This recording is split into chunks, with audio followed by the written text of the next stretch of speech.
falando principalmente sobre buracos negros, que eu não sei se vocês já ouviram falar, com certeza, porque é um dos maiores tópicos que a gente tem em discussão na comunidade científica, não só na comunidade científica, mas em todo o ambiente que a gente estuda, astronomia e tudo mais. Eu devia ter filmado. E é um mistério que nem mesmo a luz resolve, ou seja, pode passar.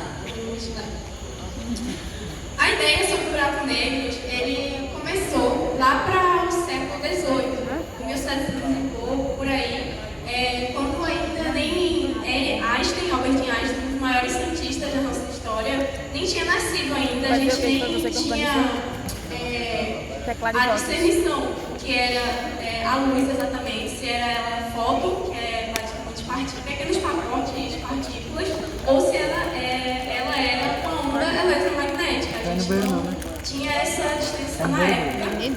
E o John Mitchell, ele basicamente fez essa previsão sobre o buraco negro, que hoje a gente sabe que existe, já tem até uma primeira foto que foi tirada lá para 2019. E ele fala aqui que se realmente existisse na natureza quaisquer corpos cuja densidade não é inferior ao do Sol e cujos diâmetros são mais de 500 vezes o diâmetro do Sol, já que sua luz não poderia chegar até nós. Então, o que basicamente ele quis dizer aí, ele colocou uma estrela com uma massa de 500 vezes mais a massa do Sol, ou seja, a gente chama de 500 massas solares. Quando a gente coloca uma lanterna para cima, teoricamente a luz dela iria para cima, certo? Mas ele colocou na ideia dele que se a estrela seria tão massiva, o campo gravitacional dela seria tão massivo, que a luz dessa lanterna perdia a aceleração e voltava para dentro da estrela. Porque a gente sabe que a aceleração ela depende da massa do corpo. Ou seja, aqui na Terra a gente tem uma aceleração de aproximadamente 9,8 metros por segundo ao quadrado. E lá na Lua, por exemplo, a aceleração já é menor. Então, uma estrela com 500 vezes a massa do Sol, ele também fala que ela não emitiria luz, porque seria tão massivo, o campo gravitacional dela seria tão massivo que nem mesmo a luz poderia escapar. Então, ele colocou o nome dessa estrela negra, que não emite luz e que nem a luz escapa. Então, essa definição aqui que a gente conhece facilmente como um buraco negro. Então, pode passar. Teoricamente, a gente fala que a velocidade de escape de um buraco negro é igual à velocidade da luz. Mas o que seria essa velocidade de escape? É basicamente a velocidade mínima que um objeto precisa ter para se deslocar da superfície de um corpo até o infinito. Ou seja, basicamente, se a gente joga uma maçã na Terra a uma velocidade muito alta, para que nem vejam, sei lá, nossas próximas gerações, quando pudessem ver ela, ou seja, nunca mais voltaria, a velocidade mínima para isso é 44 mil quilômetros por hora. Ou seja, você teria que arremessar uma maçã a uma velocidade de 44 mil quilômetros por hora, para que ela realmente nunca mais volte, como, por exemplo, se a gente joga uma bola para cima, ela volta. Então, a gente fala que a velocidade de escape da Terra é 44 mil km por hora.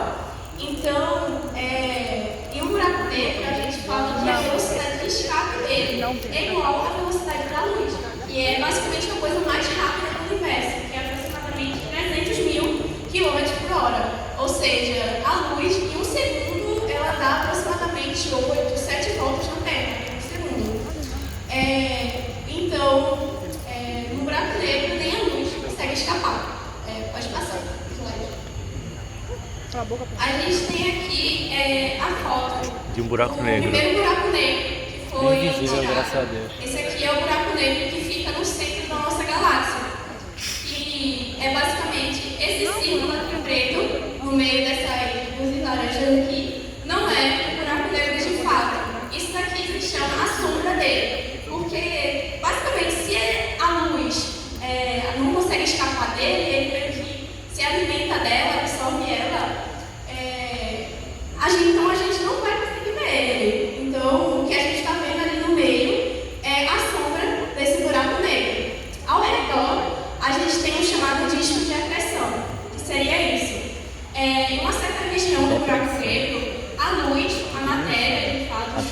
tem depressão, eles né? podem orbitar o buraco negro. Pode Daqui a pouco cair, vai falar que tem pode escapar. ansiedade. Mas lembrando que eles escapam dessa região aqui, que fica antes do horizonte de eventos do buraco negro. E o que seria um horizonte de eventos do buraco negro? É basicamente um limite. Se você passar do horizonte de eventos, você não escapa mais. Então, é isso que acontece com a luz. Se ela entra dentro do buraco negro e além desse horizonte de eventos, a gente literalmente nunca mais vai ver ela.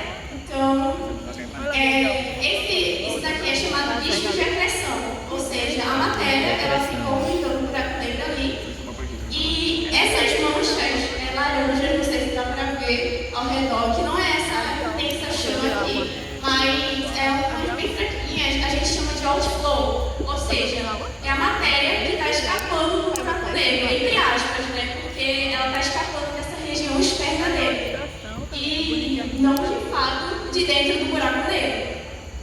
E essa foto aqui é do nosso buraco negro no centro da galáxia, que se chama Sagitários A. Ele a gente sabe que em cada galáxia tem um buraco negro no centro, bem no centro da galáxia. E na nossa galáxia, que é a Via Láctea, Milky Way, tem um buraco negro também, mas ele é consideravelmente pequeno, por exemplo, comparado ao maior buraco negro conhecido, não sei se alguém já viu um vídeo comparado dele ao Sol, é enorme, então ele é consideravelmente pequeno. E as estrelas, o sistema solar, o resto da Via Láctea, ficam orbitando ao redor desse buraco negro. Então, basicamente a foto foi um trabalho, uma colaboração global de mais de 200 pesquisadores. Então, quando essa imagem saiu, foi basicamente um avanço para a comunidade científica, porque a gente conseguiu capturar de verdade a foto de um buraco negro, a sombra dele, na verdade. Porque, por exemplo, se não tivesse esse disco de acreção, se ele estivesse demorando nada, de fato, a gente não conseguiria ver ele. Então, o Albert Einstein, ele acreditava na existência desses buracos negros. Na teoria da relatividade, que ele propôs lá no século passado,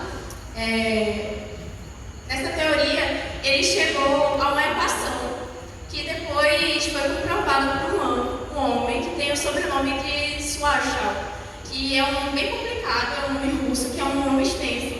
Mas essa equação, resolvida por ele, uma equação bem difícil, que nem Einstein soube como ele chegou ali. Então, descreve o raio de um buraco negro. Ou seja, o raio que vamos supor, essa sombra aqui teria. Por exemplo, se o Sol ele virar um buraco negro, que ele não tem nem massa suficiente para isso, se ele virar um buraco negro, a gente fizer os cálculos ali nessa equação, esse buraco negro vai ter uns 3 km de extensão, tanto que o Sol é pequeno. Então, pode passar o slide. Então, os buracos negros, a gente sabe que eles existem, né? A primeira ideia deles foi lá para 1700 e pouco. Em 2023, atualmente, a gente já sabe que eles existem, já fazemos pesquisas, ondas gravitacionais de um deles, o colapso entre os dois buracos negros e tudo mais. Eles basicamente são classificados em duas categorias principais: buracos negros supermassivos e buracos negros estelares. Então, a gente vai falar primeiro sobre os buracos negros estelares. Basicamente, quando uma estrela morre, supermassiva morre, ela vira um buraco negro. A gente tem como pensar na vida de uma estrela como se fosse a mala da nossa. Ela nasce, ela tem a sua vida adulta, que a gente chama de sequência principal, né? Por exemplo, o Sol, nesse momento, ele está na sequência principal, que ele já está, aproximadamente tem 6 bilhões de anos por aí.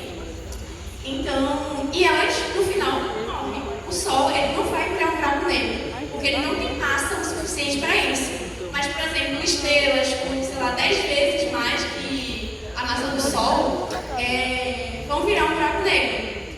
Porque quando a estrela nasce, né, ela nasce de uma nuvem de gás que tem por ali no espaço, uma nuvem de gás e poeira interestelar. Essa nuvem de gás, ela meio que colapsa, começa a girar e girar mais matéria, e vira basicamente uma protoestrela, que é como se fosse a nossa. A gente, antes de nascer, a gente é um Botou um gato, ferro, então, antes de uma estrela. Sem uma estrela, é uma protoestrela. Então, ela vai aumentando a temperatura cada vez mais até que começa a fundir hidrogênio. Ou seja, a gente sabe que o hidrogênio é o átomo mais simples do universo. Ele possui um próton e um elétron orbitando ao redor. Então, ela começa, a temperatura é tão alta que ela começa a fazer fusão nuclear, ou seja, fundir esses dois núcleos atômicos. E essa fusão nuclear libera uma energia imensa, que é basicamente a energia que a gente vê quando a gente olha para o céu, que é esses pontinhos brilhantes. Então, quando a estrela morre, ela, a gente chama de combustível. Quando esse combustível acaba no centro da estrela, porque ela vai estar lá pelo resto da vida dela, fazendo fusão nuclear, e uma hora não é infinito, né? Uma hora o combustível dela vai acabar, o hidrogênio vai acabar, e ela meio que vai colapsar em si mesma. E quando o buraco negro é formado, né? Meio que cria uma singularidade, ou seja, toda a massa é concentrada em um único ponto, que a gente diz que nesse ponto, né, singularidade, tem densidade infinita.